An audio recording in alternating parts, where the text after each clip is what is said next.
Amém, queridos? Então, o tema hoje é o título que eu botei aqui, os porquês da tempestade. A gente sabe que tempestade é um acontecimento da natureza que sempre vai acontecer. Só que a gente nunca sabe nem quando, nem como e nem a proporção que vai ser. Inclusive, quarta-feira, quando eu compartilhei, nós não imaginávamos que ia ter a potência de um ciclone extratropical na quinta-feira, né? Que acabou inundando muitas cidades. Inclusive, eu estava vendo aqui com 13 mortos, né? Já tamanho efeito dessa tempestade. E na quarta, sem saber disso, compartilhei isso, porque os discípulos passaram por essa tempestade. E tempestade na vida da gente não é só natural, mas também ela é espiritual, não é só da natureza, no caso com chuva e vento né, e intensidade, mas acontece muitas vezes na nossa vida também, a nível emocional, espiritual e pessoal. E nos últimos tempos, nós temos compartilhado notícias muito complicadas. Nós temos sido surpreendidos. Na pandemia era por causa da pandemia, mas agora a pandemia passou, não tem mais sentido. Mas temos sido assim muito surpresos com muitas notícias de irmãos preciosos, irmãos abençoados que têm de uma hora para outra descoberto o câncer e o câncer num nível extremamente agressivo. E a gente fica com o coração apertado, porque a gente não só se apega às coisas dessa terra aqui, mas também às pessoas que estão aqui. Ainda nós precisamos entender a revelação da vida eterna, que Jesus diz que aquele que crê em mim, mesmo que morra, viverá. Mas a gente se mata de medo, né? E às vezes a gente sente. Sexta-feira, na quarta, eu compartilhei sobre um testemunho de que a gente ficou sabendo da primeira discípula que nós tivemos aqui. Foi o primeiro casal que tomou uma decisão em Santa Cruz, o Luiz e a Leoni. Depois veio Claudinha e a Denise. E a Leoni teve um câncer há 2 anos de mama. Segundo ela, foi curado. Passou 2 anos, voltou. E quando voltou em 5 pontos diferentes. Em questão de dias, ela partiu. E nós tivemos lá no sábado, na sexta de noite, né, trazendo o consolo do Espírito, relembrando nossas histórias, nosso tempo. Ele também foi... o Luiz, o Staub, o apelido da escola era Coringa, que foi o primeiro também, eu que levei ele, me lembrando até que eu levei ele para a Juventude Evangélica, na época ele tinha 16 para 17 anos, e assim como eu casei em 30 de janeiro, ele casou dia 14 de fevereiro, se eu não me engano, 20 de fevereiro, nós voltamos à lua de mel, aliás, até estávamos ainda em lua de mel, no meio da lua de mel nós estávamos como padrinho de casamento deles, então foi aqui os primeiros, depois Deus moveu e removeu, né? Eles estão com outra congregação, cuidando de outra igreja.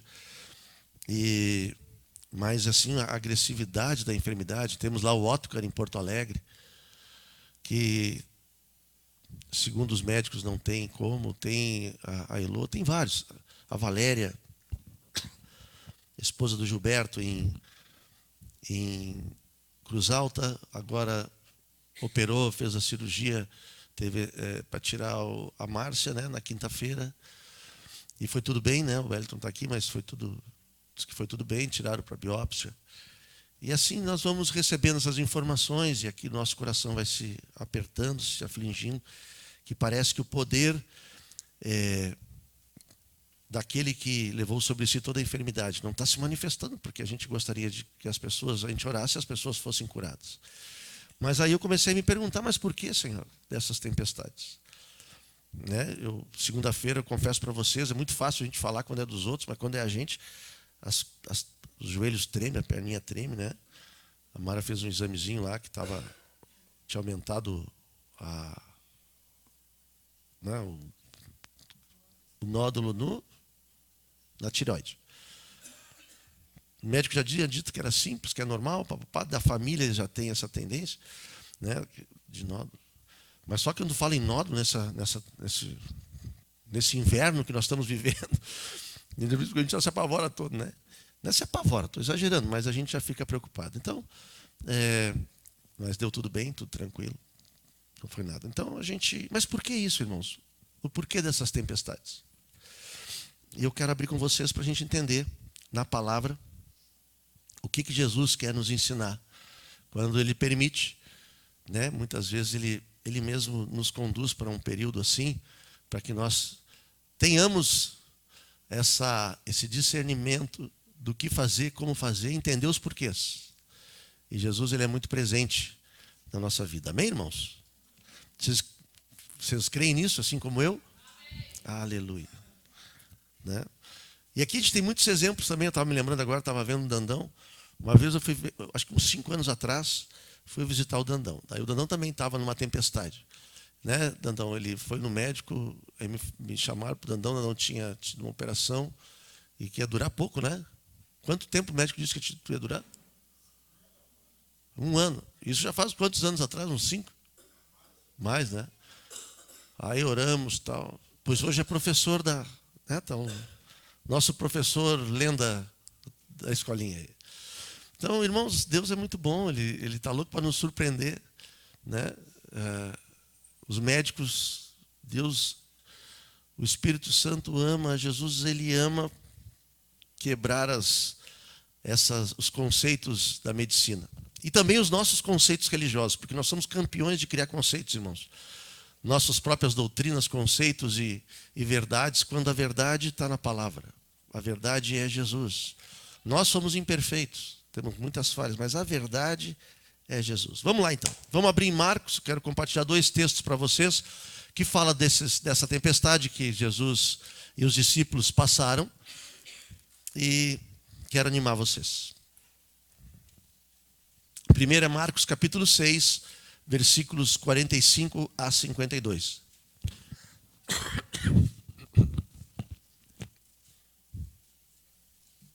Marcos capítulo 6, 45 a 52. Diz assim: logo a seguir, compeliu Jesus os seus discípulos a embarcar e passar adiante para o outro lado. Compeliu é quase obrigou, né? Jogou, quase vai, né? A passar adiante para o outro lado, a Betsaida, enquanto ele despedia a multidão. Só para vocês entenderem um pouquinho desse contexto, Jesus tinha multiplicado os pães, ele estava na presença, os apóstolos estavam com Jesus, e ali ele fez uma multiplicação de pães e peixes, porque muitos pararam para escutar Jesus, e o tempo ia passando, e Jesus viu que eles estavam com fome, e aí ele multiplicou 5 pães e 2 peixes. E ali fala a palavra que nesse contexto todo, 5.000 homens, e aqui entenda-se homens, eles contavam o homem como cabeça da sua casa. Então, geralmente, tinha mulheres e crianças junto nesse contexto todo aqui. Então, mais de 5.000. Então, pode multiplicar por 3, por 2, por 3, por 4, esse número de que foram alimentados. E os discípulos estavam ali, né? Todos, aqui a palavra fala no versículo 42, todos comeram e se fartaram, porque foram para escutar Jesus, e Jesus deu de comer para todos. E aí, terminado esse contexto, Jesus ele pede para os discípulos entrar no barco e passar adiante para o outro lado, a Betsaida, enquanto ele despedia a multidão. Essa multidão que tinha sido alimentada através da multiplicação dos pães e peixes. Esse mar é o mar da Galileia, mar de Tiberíades, lago de Genezaré, tudo essa mesma coisa aí, que está lá em Jerusalém. E ele mandou para passar para o outro lado, lá para Betsaida. E tendo despedido, subiu ao monte para orar. Ao cair da tarde, estava no barco no meio do mar, e ele sozinho em terra. Versículo 48. E vendo-os em dificuldade, a remar, porque o vento lhes era contrário, por volta da 4ª vigília, 3 horas da manhã, da noite, veio a ter com eles, andando por sobre o mar, e queria tomar-lhes a dianteira. Eles, porém, vendo-o andar sobre o mar, interessante que eles viram Jesus. Pensaram tratar-se de um fantasma e gritaram, pois todos ficaram aterrados, apavorados à vista dele. Mas logo Jesus falou com eles e disse: tende bom ânimo, sou eu, não temais. E subiu para o barco para estar com eles, e o vento cessou. Ficaram entre si atônitos, porque não haviam compreendido. Olha que interessante, está aqui no 52. Porque não haviam compreendido o milagre dos pães. Antes, o seu coração estava endurecido. Vamos pegar o texto paralelo, Mateus capítulo 14, versículo 13 a 21.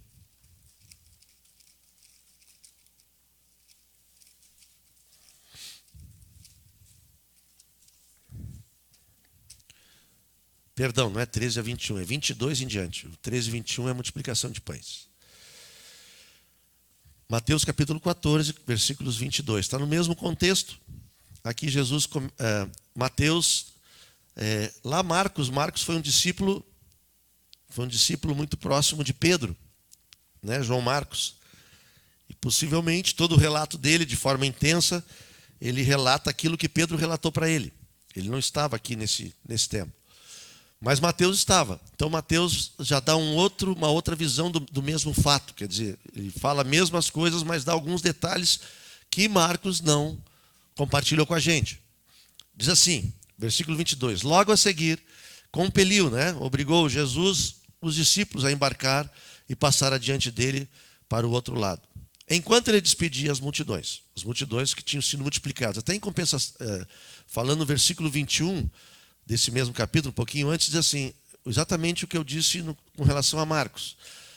Os que comeram foram cerca de 5.000 homens, além de mulheres e crianças. Então foi muita gente que foi alimentada. E lá Marcos fala que os discípulos não tinham entendido que com 5 pães e 2 peixes, como é que 15.000, 20.000 pessoas podem ser alimentadas? Por quê? Como é que uma pessoa não pode entender isso? Logo a seguir, compeliu Jesus. Então, versículo 23. E despedidas as multidões, Jesus já tinha liberado todos, subiu Jesus ao monte a fim de orar sozinho. Em caindo a tarde, lá estava ele só. Entretanto, o barco já estava longe, a muitos estádios da terra, açoitado pelas ondas, porque o vento era contrário. Na quarta vigília da noite, quer dizer, ele foi orar no final da tarde, quarta vigília da noite, às 3 horas da manhã. Foi Jesus ter com eles, andando por sobre o mar. E os discípulos, ao verem andando sobre as águas, ficaram apavorados de novo, aterrados. E exclamaram, é um fantasma. A mesma coisa que Marcos relata. E todos de medo gritaram. Mas Jesus imediatamente lhes disse, tende bom ânimo, sou eu, não temais. Aí Mateus começa a relatar algo que Marcos, obviamente, não relatou, porque Pedro também não quis falar disso que aconteceu com ele mesmo, Imagino eu. Respondendo-lhe Pedro, disse, se és tu, Senhor, manda-me ir ter contigo por sobre as águas. E Jesus disse para ele, vem. E Pedro, descendo do barco, andou por sobre as águas e foi ter com Jesus. Reparando, porém, na força do vento, teve medo. E começando a submergir, gritou, salva-me, Senhor. E prontamente Jesus, estendendo a mão, tomou e lhe disse, homem de pequena fé, por que duvidastes? Subindo ambos para o barco, cessou o vento. E os que estavam no barco o adoraram, dizendo, verdadeiramente és Filho de Deus. E aqui, irmãos, eu quero meditar nesses 2 textos de forma bem prática, de entender coisas que eu me perguntei e me pergunto na nossa vida pessoal, dos porquês que tantas coisas acontecem na nossa vida, E aqui estamos falando de Jesus e os discípulos, não estamos falando com quem não conhecia Jesus, estamos falando com Jesus e com quem conhecia, convivia, andava, mas muitas vezes não entendia. E às vezes a gente faz isso também, a gente participa, a gente é vinculado, a gente foi batizado, a gente está em discipulado, a gente lê a palavra, mas não entende nada daquilo que Jesus tem falado com a gente. As coisas que acontecem no nosso meio, porque a nossa natureza, e a gente vai meditar nessas próximas semanas ou meses, não sei, João fala isso, porque Jesus ele não se mostrava por causa da nossa natureza humana. A nossa natureza humana ela é miserável, ela só pensa em si, no nosso bel prazer, na nossa necessidade, na nossa dificuldade. E a gente esquece, por egoísmo, de fazer aquilo que Jesus quer que a gente realmente faça, como ele fez, não que a gente faça porque ele mandou. Jesus ele tem um detalhe, quem lê os evangelhos, Jesus ele ensinava como tinha autoridade, porque a autoridade que ele tinha vinha pelo fato dele fazer, ele mostrar, ele andava. Ele não ficava parado, ele não era um professor, mesmo que chamavam ele de mestre. Ele praticava aquilo que ele ensinava. E aqui ele fez algo muito interessante. E o primeiro porquê que eu me pergunto aqui da tempestade foi: por que Jesus mandou compelir os discípulos a embarcar e passar adiante? E foi ao monte orar. Por que que Jesus... E diz a história que lá nesse mar da Galileia, o Moisés Moraes, quando foi para Jerusalém, compartilhou conosco. Esse mar ele é no meio de montanhas. Esse lago, na realidade, é um grande lago, né? É no meio de montanhas e é natural que sempre tenha rajadas de vento. É natural que sempre à noite tenha tempestade. E desses discípulos aqui, 4 eram pescadores. E eles sabiam, porque ele conhecia o mar, eles pescavam lá. Eles sabiam que naquela época ia ser, ou naquele momento, havia um risco muito grande de ter tempestade. Por isso que Jesus compeliu. Ele diz assim, vocês vão. É como se dissesse para vocês assim, olha, vai ter um ciclone extratropical lá no litoral e vocês vão. Vão que vai cair água. E eu vou ficar aí, tu, Jesus, eu vou ficar aqui orando. E aí ele disse, mas como? Eu vou e tu vai ficar orando. Que loucura, né? Mas aqui é muito simples. Aqui o porquê disso. E aqui é uma pergunta que eu me fiz, e o Espírito Santo foi me lembrando quando eu estava meditando sobre isso. Há 20 anos atrás, agora em abril fez 20 anos que nossa casa lá entrou num turbilhão de emoções, assim, né? Porque a 4ª maior gestora de investimentos que eu tinha foi quebraram. O banco teve um processo lá de um banco que eu trabalhava, me quebrou. E de sexta para segunda, de todo um patrimônio absurdo que a gente tinha construído, não tinha absolutamente mais nada. E a primeira pergunta que o diabo lançou para mim, mas tu não tem Jesus? Sem Jesus eu estava milionário, irmãos. Com Jesus, daqui a pouco eu estava numa peladura que ninguém sabe como. Estava, né? E eu tinha a prática, desde que o meu pai me ensinou, né? Eu faço orçamento pessoal da minha vida pessoal desde os 14, 15 anos. Todo realzinho, eu sempre, né? Sempre gostei muito de finanças, sempre fui muito organizado financeiramente na minha vida. E nas minhas contas, no meu... E de repente, irmãos, eu fazia orçamento de que tinha. E quando tu não tem mais nada, tu vai fazer orçamento do quê? E as contas batendo, e tu com um carrão, tu com um apartamento, cobertura, e eu não tinha dinheiro para pagar condomínio. Daqui a pouco vinha oficial de justiça, levou um tecladinho nosso. Daqui a pouco eu tinha que dar, porque no mercado financeiro, quando acontece um negócio desse, tu acha que o pessoal acha, a primeira coisa, roubou, deu golpe. E aí era oficial de justiça me chamando para fazer depoimento em Polícia Civil, Polícia Federal, Receita Federal. Foi uma loucura. E eu disse, onde é que está Jesus num troço desse, irmãos? Parecia que tu entra num liquidificador. Vocês já viram banana em liquidificador? Assim era a minha vida ali. Parece que eu entrei no liquidificador em forma sólida e saí em forma gasosa. Não foi nem líquida, foi um negócio assim que era tonto. Não tinha... Resolvemos morar na casa dos meus pais. E era o único lugar que tinha, e lá tinha lugar para nós. E onde é que está Jesus num troço desse? Aonde está Jesus num negócio desse, irmãos? Né? Às vezes a gente procura Jesus pelo que Ele pode te dar, não pelo que Ele é. E a gente fica esperando, e agora? Né? Tantas situações que o senhor foi lembrando, até irmãos foram lembrando que viveram com a gente. Ligou um amado irmão de Porto Alegre, lá o Ervino, me lembrando de situações que ele compartilhou, assim, louvando o Senhor.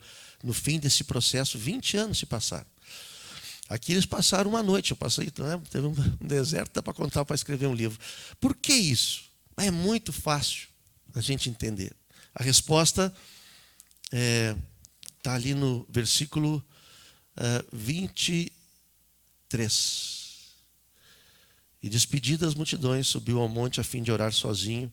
Em caindo a tarde, lá estava ele só. Por que Jesus permite com que nós entramos numa tempestade dessa, irmãos? Para que a gente possa estar só com o Pai, assim como Ele fez. E nada atrapalha. A gente vive loucura, a gente faz coisas, abre mão de determinadas coisas, abre mão de princípios nossos por causa de dinheiro, por causa de trabalho, por causa de N situações, que na realidade é pura necessidade nossa. Coisas que nós criamos, montamos e fazemos. Mas quando Jesus mete em nós uma tempestade, é para que a gente possa estar sozinho com Ele. Para estar orando com Ele, escutando Ele, conversando com Ele. O resto, tu acha que Ele estava preocupado com a multidão que tinha sido alimentado, 5 mil homens, 15 mil pessoas que estavam ali, ou a bênção que ia ser, e Ele diz assim, vão, que primeiro eu vou estar com o Pai, daqui a pouco eu vou mostrar para vocês como é que funciona o negócio aqui. E quando a gente conhece Jesus, a gente não se apavora com Ele, porque Ele está no meio da tempestade, Ele vai aparecer, a gente não vai ficar com medo dEle. Né? Às vezes, uma vez, agora nós tivemos aqui, né, uma irmã que orou em línguas aqui. Aí uma vez, faz um tempinho já, faz anos já. Aí tinha um discípulo, era discípulo, ficou apavorado, mas que loucura, aquela gritaria, não dá para entender nada, não dá para te entender mesmo, é para te escutar. Pede que o Senhor vai te dar, né? Mas não é para te entender, é para te receber do Senhor mesmo, porque se tu buscar, tu vai entender. Né?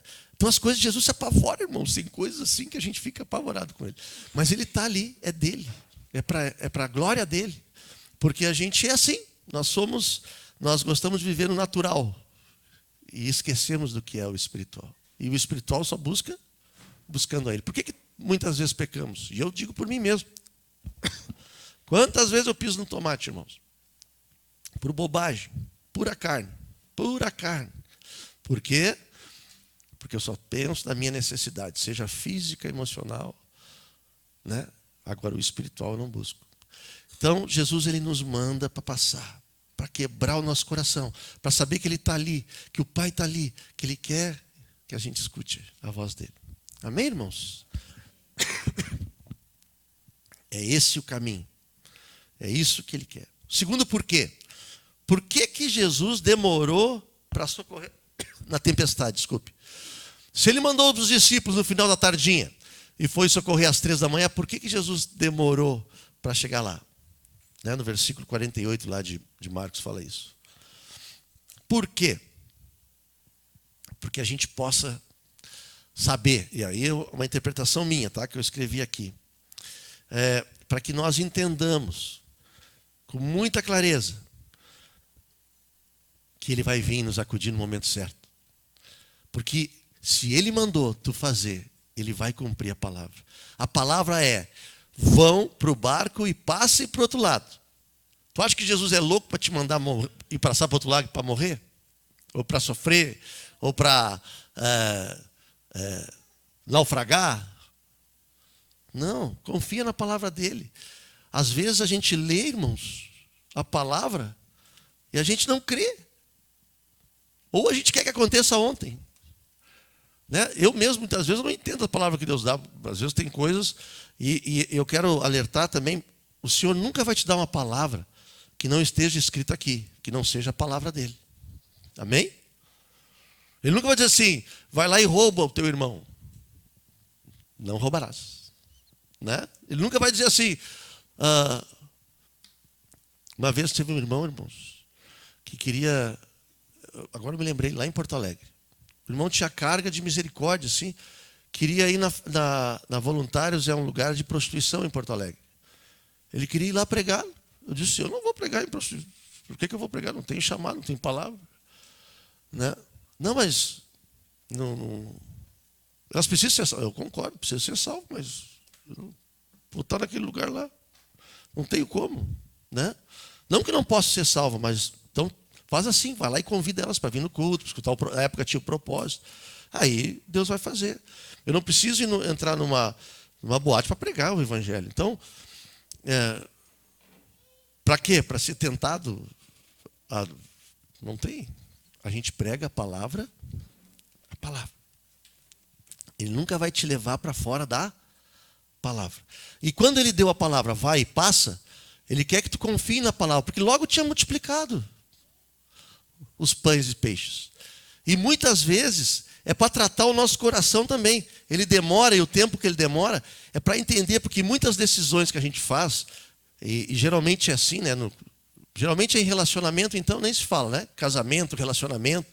A nossa alma está latente, latente. Eu sempre digo, né?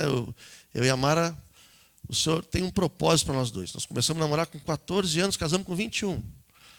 Aí os irmãos, vários dizem assim, mas que legal, tu namorou novo. Não, mas eu fiz errado. Nós fizemos tudo errado. Não era para ter começado tão cedo, sem revelação nenhuma. Né? A minha sogra, Dona Alzira, hoje mora conosco, mas durante muitos anos eu morei com eles. Ela me alimentava todo dia de tarde. Já tinha sempre o pratinho lá do feijão, arroz, a carne de panela, o repolho. E olha, irmãos, eram 7 irmãos, imagina aquela casa lá. E chegava o marmanjo aqui depois do jogo de futebol, vocês imaginam como é que é o estômago do rapaz para comer. E aí ela fazia pãozinho sovado, numa lata de azeite. Vocês já viram? Aqui tem gente que nunca viu lata de azeite de lata mesmo, lata de azeite. Agora é azeite. Cortava a lata de azeite e fazia o pão sovado, irmãos. Tu imagina, chegava essa criatura aqui, 6 horas, depois do treino, depois da escola, 14, 15 anos, namorando a filha. Imagina a fome da criança. Misericórdia. É só Jesus na causa. A gente sempre diz, a minha sogra tomou uma decisão depois, mas ela já era convertida, porque é só Jesus para aguentar um troço desse. Não tem como. Hoje eu não aguentaria. Hoje, graças a Deus. Mas pura alma. Pura alma. E o Senhor teve que nos tratar lá com 33 anos, remodelar, moldar, mover, fazer.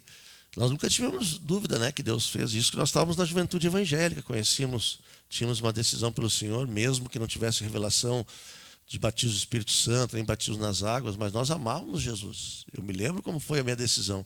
Queríamos fazer certo, mas fizemos tudo da nossa alma. E muitas coisas, até hoje nós colhemos as consequências de temperamento, gênio, maneira de fazer, porque nós fizemos conforme a nossa vontade e queremos que Jesus se adapte à nossa alma e ao nosso jeito. Não é assim. Sempre. Por isso que Jesus disse, tu quer ser meu discípulo, tu vai ter que negar a ti mesmo, tomar a cruz e perder a vida. Por isso que Jesus mandou os discípulos às 6 horas da tarde e foi atender só às 3 da manhã, para que eles entendessem o que é uma tempestade sem ele, mas que confiassem na palavra dele. Porque ele deu a palavra, entrem e passem para o outro lado. Jesus, quando dá, ele cumpre a palavra, irmãos. Amém? Vocês creem nisso? Não está com muita convicção esse amém, mas está bem, eu creio que vocês acreditam mesmo. E a terceira pergunta, o porquê, é o porquê da tempestade, irmãos. Por quê? E a resposta está em Marcos capítulo 6, versículo 52. Abre aí, Mico.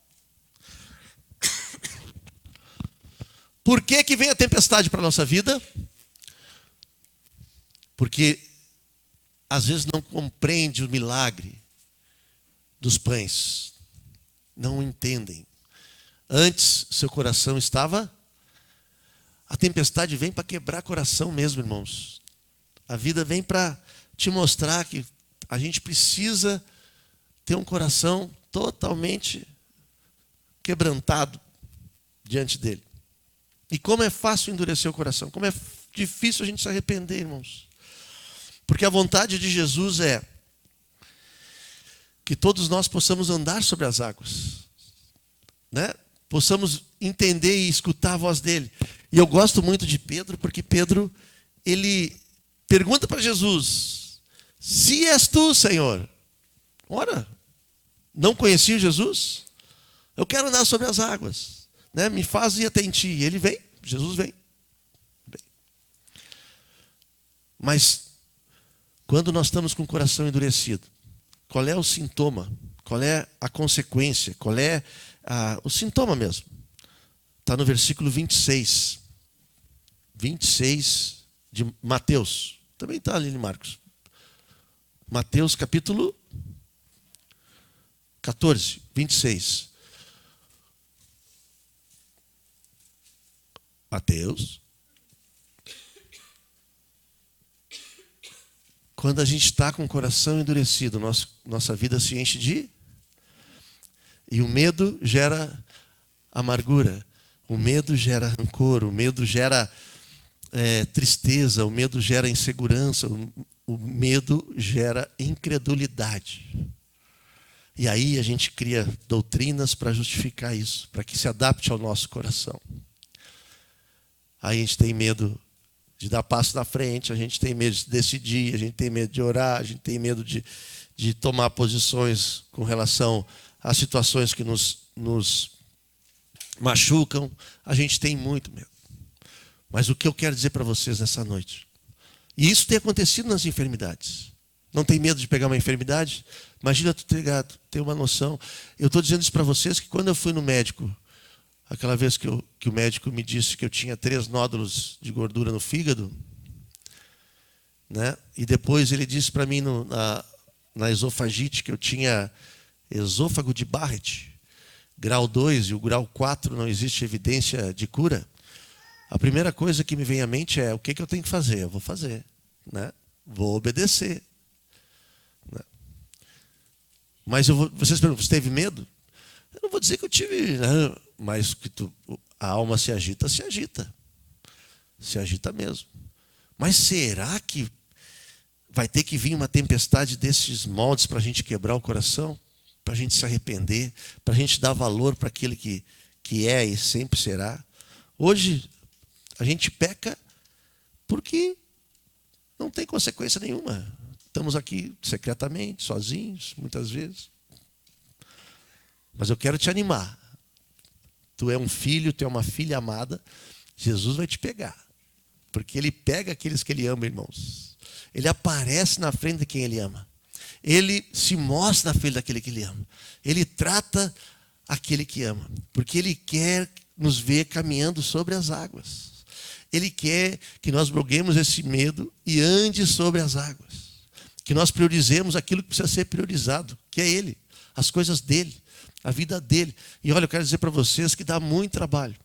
Mas cada vez mais que nós formos cada vez mais egoístas para as nossas coisas, se prepare. Se tu não entendeu a multiplicação dos pães e peixes, se tu não entende que vem do céu, tu só tem alguma coisa que não é pela tua capacidade de ganhar, mas é porque alguém te dá. Principalmente eu gosto de falar do campo, né? Uma vez, eu nunca vou me esquecer, eu dou testemunho seguido disso aí, o José e a Regina, uma vez eles caiu uma tempestade extratropical lá.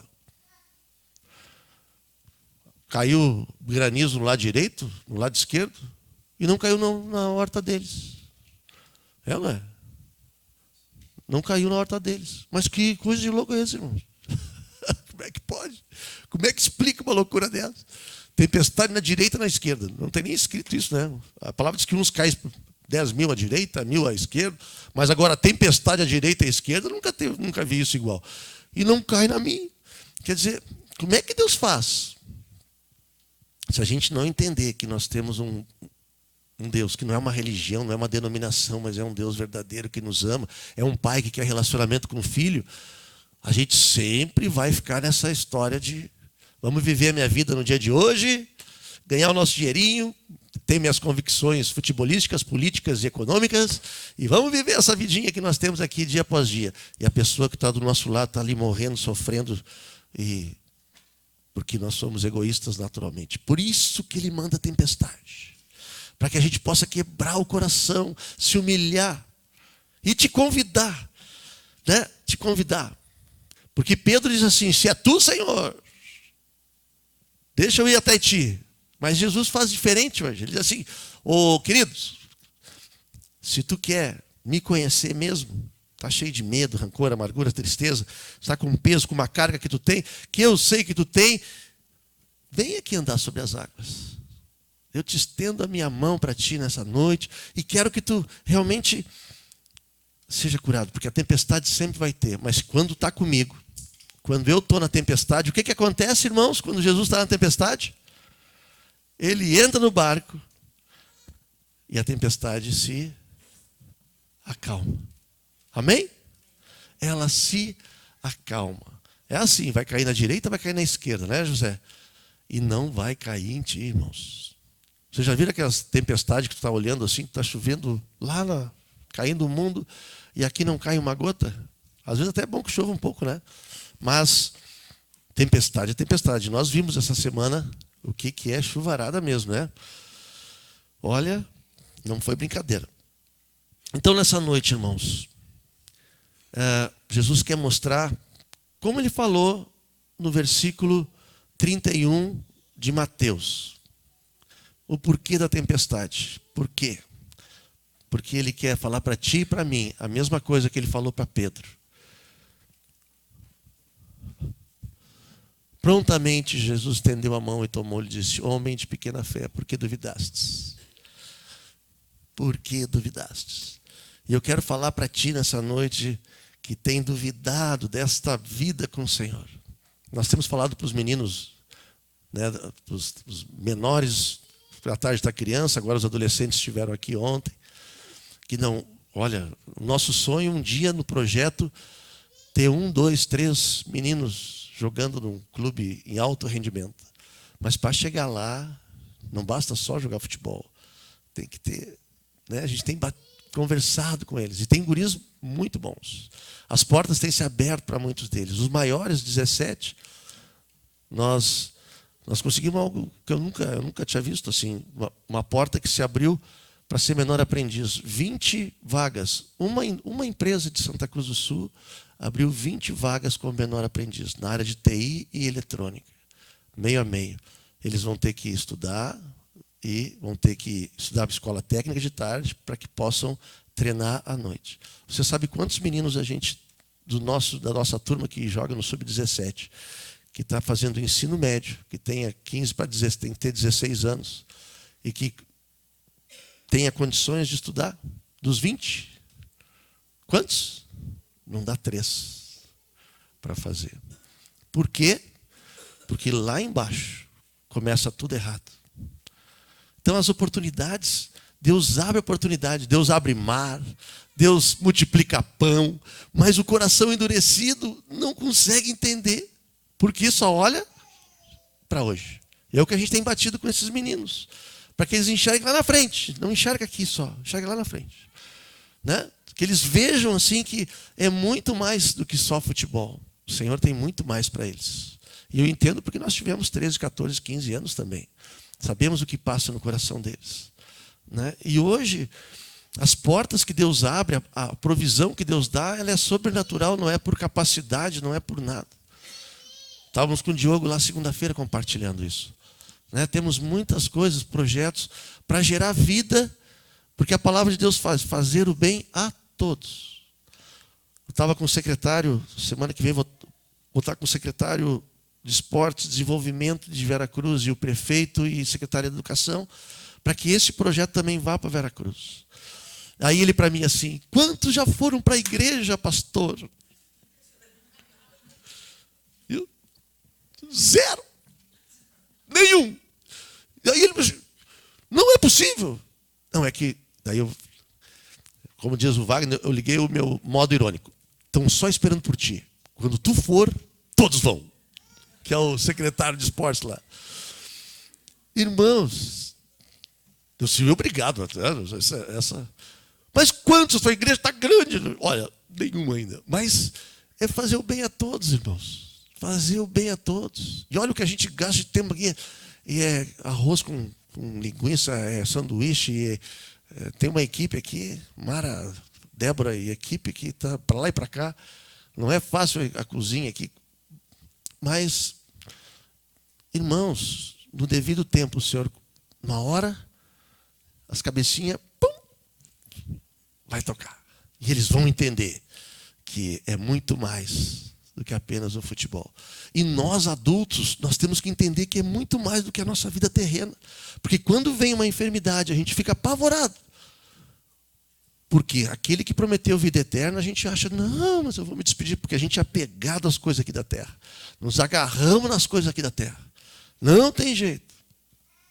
Não queremos viver eternamente com Jesus, queremos viver nessa desgraça da terra até hoje, né? Nós éramos para estar gritando assim: peguei câncer, vou morrer amanhã. Jesus, glória a Deus. Não, eu me apavoro. Todo quanto eu vou sofrer, vai ser aqui, meu rádio, não sei o quê, quanto eu vou gastar, como é que vai ser? E o meu filho, como é que eu vou fazer?